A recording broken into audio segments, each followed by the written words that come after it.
जन्मपत्री के छठा भाव, आठवां भाव और 12वां भाव यह बहुत ज़्यादा कई बार हमें चिंता में डाल देते हैं। आज बात करेंगे कि अगर इन्हीं भाव में गुरु ग्रह बैठे हैं आपकी जन्मपत्री के अंतर्गत, तो आखिर क्या अंतर रहता है इनके फल के अंदर।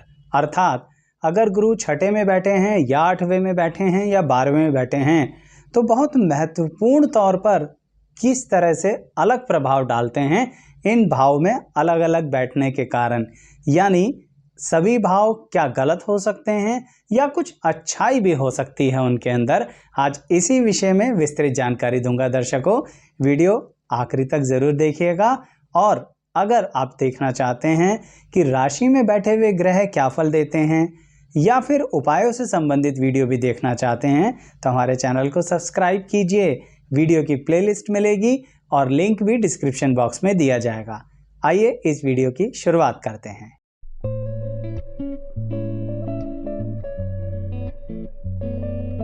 मैं एस्ट्रोलॉजर शैलेश जैन आपका हमारे चैनल पर स्वागत करता हूं। दर्शकों, अगर किसी के गुरु ग्रह 6, 8 या 12 भाव में बैठे हैं, इसका मतलब मन में एक शंका उत्पन्न हो जाती है कि हमारे तो एक बहुत बड़े शुभ ग्रह इन गलत भाव में बैठ गए हैं। इसका मतलब जिंदगी में अब गुरु ग्रह का आशीर्वाद हमें नहीं मिलेगा। दर्शकों, परिस्थितियां अलग अलग होती हैं, हर जगह एक जैसी परिस्थिति नहीं होती। जैसे अगर गुरु ग्रह आपके छठे घर में बैठे हैं यानी छठे भाव में बैठे हैं, इसका मतलब ये रहा कि यह आपको कहीं ना कहीं संघर्ष जरूर देंगे, लेकिन लाइफ में चुपचाप आगे बढ़ने की क्षमता भी देंगे। चुपचाप का मतलब ये रहा कि आप अपने जो शत्रु हैं ना, जिनसे कहीं ना कहीं आपका कभी कभी मतभेद हो जाता है या जो शत्रुता जैसा व्यवहार कर रहे हैं, आप उनके साथ भी बड़े ही शांतिपूर्ण तरीके से चुपचाप डील कर लेंगे।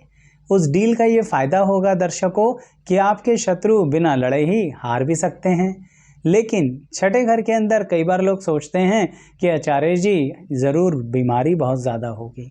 दर्शकों, रोग आ सकता है, वो भी चुपचाप आ सकता है, लेकिन क्या वो आपकी ज़िंदगी को बर्बाद कर देगा? मत सोचिए ऐसा। छठे घर में बैठा हुआ गुरु आपको कहीं ना कहीं रोग से लड़ने की क्षमता देता है। इसे ऐसे समझिए कि छठे घर का गुरु आपकी गुडविल को, आपके मान सम्मान को समाज से बचाकर चलना चाहता है। जब तक कि आप खुद किसी को अपने राज बता नहीं देंगे ना, तब तक किसी को इस विषय में पता ही नहीं लगेगा कि क्या दिक्कत आपको चल रही है। इसलिए थोड़ा कोशिश कीजिए कि अपनी वाणी पर नियंत्रण देने की। अब यही बात अगर आपके गुरु 8वें घर में बैठे हों तो क्या अंतर कर देंगे। यहाँ पर दर्शकों आपको बहुत ही ज़्यादा अंदरूनी तौर पर इमोशनल बना देते हैं। इस इमोशंस के चलते आप अपने आप को बहुत सारे लोगों के सामने कई बार मान सम्मान को चोट पहुँचा देते हैं। और ये जो कई सारे लोग हैं ना, ये कोई समाज के लोग नहीं हैं, यह हैं आपके कुटुंब, आपके परिवार के लोग।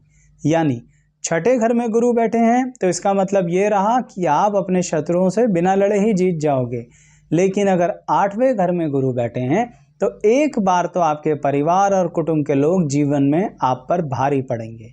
इवन आपके रिश्तेदार भी आपके ऊपर भारी पड़ेंगे, लेकिन आपको बड़े संयम से चलना है।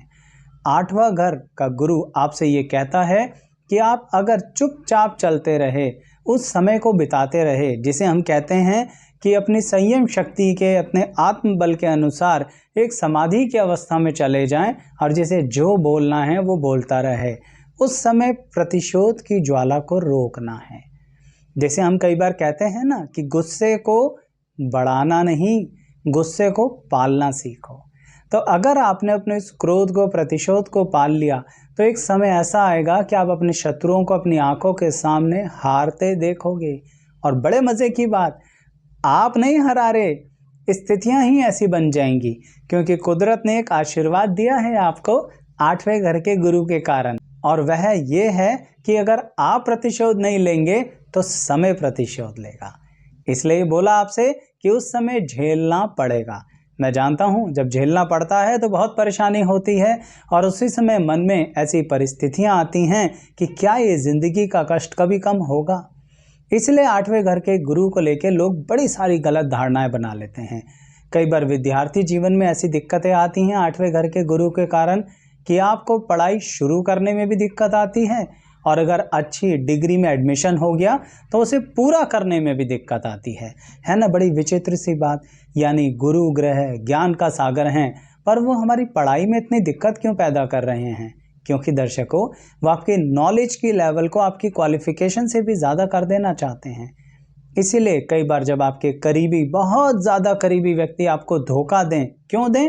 क्योंकि आपके अष्टम भाव में गुरु बैठे हैं। आप थोड़ा बहुत ज़्यादा विश्वास कर लेंगे तो भी घबराना नहीं। आपके सीक्रेट्स शेयर हो जाएं, घबराना नहीं। ऐसा होगा या नहीं? तो जीवन में जब कभी भी ऐसा हो तो शांत रहिए, संयम शक्ति के साथ चलिए, आत्मबल के साथ उस समय को पार कीजिए। 8वें घर का गुरु ही रास्ता निकाल के लाएगा। जैसा कि छठे घर के गुरु ने मान सम्मान को बचाया ना, यहाँ पर थोड़ा सा हिट तो होगा आपका मान सम्मान 8वें घर के गुरु के अंदर, परंतु अगर आप इन चीज़ों को संतुलन रखते हैं, बैलेंस रखते हैं, तो 100% आप जीतेंगे ही जीतेंगे। अब बात 12वें घर के गुरु की कि वो बाकी दोनों से अलग कैसे है, यानी छठे और 8वें से अलग कैसे है। 12वां भाव है। अक्सर हम सोचते हैं कि वहाँ जाके तो ग्रह समाप्त ही हो गए, खर्च हो गए, व्यय हो गए। भाई 12वां भाव है। दर्शकों, यहाँ पर आपको एक अलग तरह की सावधानी बरतनी है अगर आप गुरु के शुभ फल को लेना चाहते हैं। समय समय पर जिंदगी में आपको इतनी अपॉर्चुनिटीज़ मिलेगी जिसके कारणवश कभी कभी आप गलती कर बैठेंगे। उसी गलती के बारे में बताने जा रहा हूँ, क्योंकि 12वें घर में बैठे हुए गुरु ग्रह आपको अपॉर्चुनिटीज़ की, मौक़ों की कमी नहीं रहने देंगे, लेकिन उन मौक़ों में आकर, उन अपॉर्चुनिटीज़ में आकर ज़रूरत से ज़्यादा अपने आप को पैसे में डुबो मत देना। कैसा पैसा? आप कहेंगे आचार्य जी कमाई करने को मना कर रहे हो क्या? बिल्कुल भी नहीं, खूब कमाओ, लेकिन कर्जा बहुत ज़्यादा नहीं। अगर आपने 12वें घर के गुरु से संबंधित बहुत ज़्यादा कर्जा उठा लिया ना, जब मौके आए, मार्केट में नाम चल रहा था, सैलरी बहुत अच्छी थी, अपना काम बहुत अच्छा चल रहा था, तो क्या घबराना? EMIs भी उठा ली, क्रेडिट कार्ड्स भी उठा लिए, फंस जाओगे। ध्यान रखो मेरी बात को। यहाँ पर पाँव और चादर वाली जो हमारी कहावतें हैं ना, भूलना मत। 12वें घर का गुरु पूरी कोशिश करता है कि आप अपने पाँव चादर से बाहर ले आओ, क्योंकि वो छुपाकर ही सही आपको इस रूप में फंसाना चाहता है, अर्थात मन के अंदर लालच को बढ़ाना चाहता है, भौतिक सुख से संबंधित। कौन नहीं चाहता कि उसके पास असेट्स हों, गाड़ी हो, बंगले हों, लेकिन यहाँ पर ये गुरु की चंचलता है 12वें घर में आकर। अगर आप उनकी चंचलता को समझ गए, उनकी चपलता को भी समझ गए और खुद को संयम शक्ति के साथ रखा कि नहीं, हमें अपने पांव चादर में रखने हैं, फिर ये गुरु आपको नुकसान नहीं देंगे। आपके पैसे को बचा के भी दिखाएंगे आपको, मान सम्मान में वृद्धि भी करके दिखाएंगे आपको, परंतु संभल के चलना। तो मोटे तौर पर क्या अंतर नजर आया? छठे घर में बैठे हुए गुरु आपको अड़चने देते हैं, लेकिन 100% तरक्की देंगे, बशर्ते आपको क्या करना है? आपको कॉन्टिन्यूटी बना के चलनी है। आपको ज़्यादा चीज़ों को बदलाव नहीं करना है, चाहे फिर वो करियर के अंदर हो या फिर किसी भी विषय में। बार बार बदलाव करने से आप अपनी ही जड़ों को छोड़ देंगे। 8वें घर का गुरु क्या कहता है?